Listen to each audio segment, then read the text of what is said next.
السلام علیکم ناظرین، پاسبان ملت پاکستان کے پلیٹ فارم سے میں ہوں آپ کی ہوسٹ رضا فاطمہ۔ آج ہم موجود ہیں جہاں ڈور اور پتنگ کی تیاری کی جا رہی ہے۔ ناظرین، بسنت لاہور کی ثقافت کا ایک اہم حصہ رہ چکی ہے، تو آئیے ہم جانیں گے ان سے ان کی تیاری کے معاملات۔ السلام علیکم سر۔ وعلیکم السلام۔ سر، آپ کا نام؟ سمیر۔ جی سمیر بھائی، کیا آپ مجھے کچھ بتا سکتے ہیں کہ آپ کی تیاری جو ہے بسنت کے بارے میں وہ کیسی چل رہی ہے؟ آپ کے یہ جو کاروباری حوالے سے بھی، اور آپ کو کیا کوئی مشکلات تو پیش نہیں آ رہی؟ جی، ہمیں کوئی مشکلات پیش نہیں آ رہی۔ جب کہ ہم نے کام شروع کیا ہے، شروع جب لائسنس بنوا رہے تھے تب ہمیں تھوڑی سی ہوئی ہے تنگی وغیرہ، لائسنس بہت لیٹ آیا ہمارا، تو اس وجہ سے سامان وغیرہ نہیں تھا مل رہا ہمیں، تو سامان وغیرہ ہمیں بہت لیٹ ملا، تو ہم نے 2-3 دن ہوئے ہم نے کام سٹارٹ کیا، تو باقی اپنے ہی دکان پہ سیل کر رہے ہیں، تو اور کوئی مسئلہ نہیں ہے۔ ابھی صرف ہم آرڈر وغیرہ بکنگ کر رہے ہیں، ابھی ہم کسی کو دے نہیں رہے، انشاءاللہ تعالیٰ یکم کے بعد دیں گے۔ صحیح، بالکل صحیح۔ تو یہ جو آپ نے بکنگز کی بات کی ہے، آرڈر پہ تیار کریں، اور ابھی آپ جو ہے بیچ نہیں رہے، یکم کے بعد جیسے کہ اجازت ہے حکومت کی جانب سے تبھی کریں گے، تو آپ کو کتنا فرق نظر آ رہا ہے، کتنا ڈفرینس ہے کہ پہلے جب آپ کی کام کرتے تھے اور اس سال جب بسنت کی اجازت ملی ہے، اور لوگوں کا کیا رسپانس ہے اس بارے میں، کس حساب سے جو ہے وہ لوگ آرڈرز بک کر رہے ہیں؟ پہلے کی نسبت اب بہت زیادہ ہو رہا ہے، کیونکہ پہلے تو بچوں کو جو ان سے پہلے اڑاتے تھے اب تو زیادہ ایج ہو گئی ہے ان کی، تو ظاہر سی بات ہے وہ شوق نہیں کریں گے۔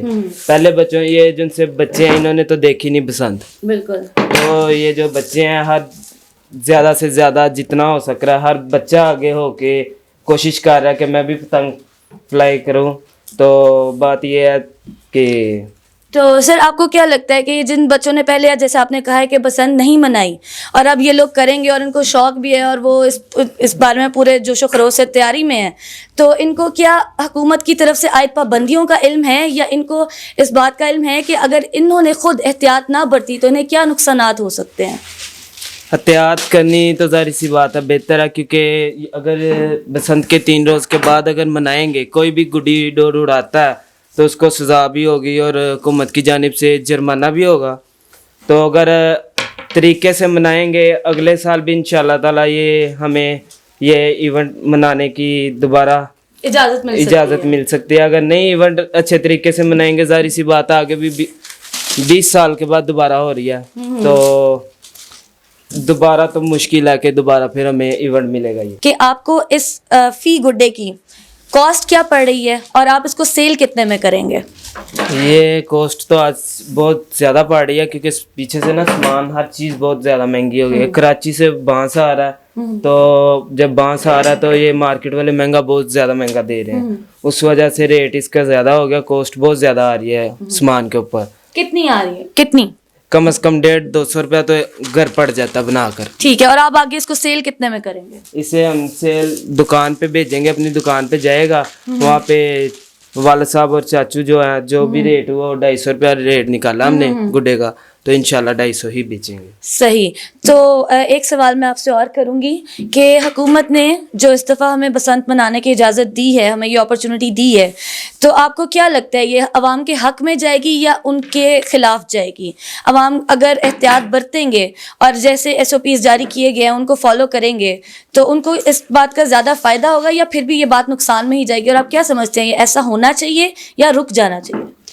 میں تو یہی کہوں گا کہ جو چل رہا ہے جیسے چل رہا ہے، اگر تو حکومت کی جانب سے لوگ منائیں گے، انشاءاللہ تعالیٰ ہمیں آنے والے روز میں بھی دوبارہ کام کرنے کا ملے گا، یہ کاروبار بھی بہتر چلے گا۔ جی انشاءاللہ بالکل۔ السلام علیکم۔ وعلیکم السلام۔ سر، آپ کا نام؟ میرا نام منیب۔ اچھا منیب بھائی، آپ سے میرا سوال ہے کہ چونکہ 2 دہائیوں سے جو ہے بسنت پر پابندی عائد رہی ہے اور کسی حکومت نے اس پر اتنا فوکس نہیں کیا، تو نون لیگ نے اس دفعہ ہمیں جو اپرچونٹی دی ہے، بسنت پھر سے بحال کی ہے اور جو ہے ہمیں یہ خوشی منانے کا موقع دیا ہے، آپ کو کیا لگتا ہے یہ عوام کے لیے فائدہ مند ہے؟ جی بالکل، کیونکہ 20 سال سے یہ بند تھی، تو جو اس چیز کا کاروبار سارے کرتے تھے وہ سب فری ہو گئے، کاروبار ان کے سارے خراب ہو گئے۔